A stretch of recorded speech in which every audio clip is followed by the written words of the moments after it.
bawat pagmaniobra ng manibela, pagpihit ng kambyo. Buo ang loob ng 21 anyos na si Kit na namamayagpag sa racetrack.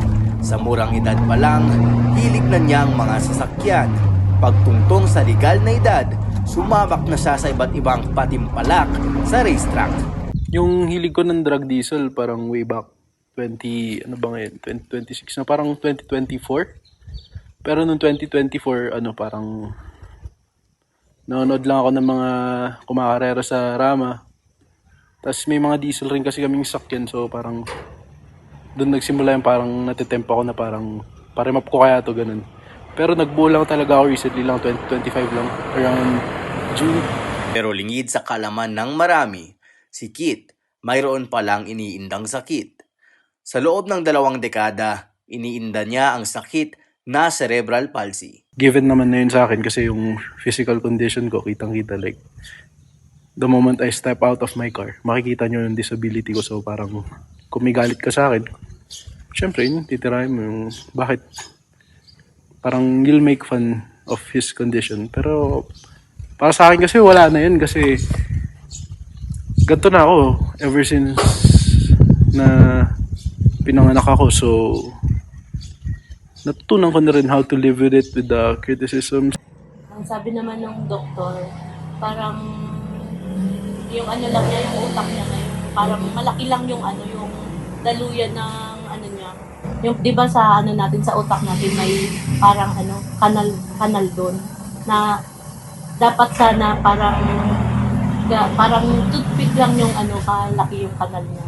Pero parang nadoble yun. Kaya parang yung niya, yung naapektuhan yung motion niya. Parang yun ang inano doon yung doktor. Bagamat natutunan ng mahalin ang sarili, hindi pa rin siya nakaiwas sa diskriminasyon. So, nung kukuha ko ng lisensya ko sa driving school, pre-post actually sa akin yung mag-drive na lang daw ako ng automatic para di daw ako mahirapan. Well, may point. May point naman yung sa driving school, kaso syempre pa rin yung passion ko pa rin, gusto ko talaga mag-manual. Nabitin man daw sa kakayahan, sa koordinasyon, hindi naman siya nagkulang sa talento. Bukod kasi sa pagmamaneho, si Kit, isa ring para-archer. Katunayan, isa siya sa mga miyembro ng Pilipinas na lumaban sa para-archery na kompetisyon sa 13th ASEAN Para Games sa Thailand, Enero ngayong taon. Bagamat kabado man, buo pa rin ang suporta ng kanyang magulang. Kasi ako inaano ko naman sa kanya, pero ayoko talaga nakikipag-race siya. Pero si daddy niya parang supportive. Supportive siya. So, ako yung kasi siyempre pag ganitong nervyosa talaga yung mother. Bagamat marami siyang hilig, tinitiyak pa rin niyang hindi niya napapabayaan ang kanyang pag-aaral.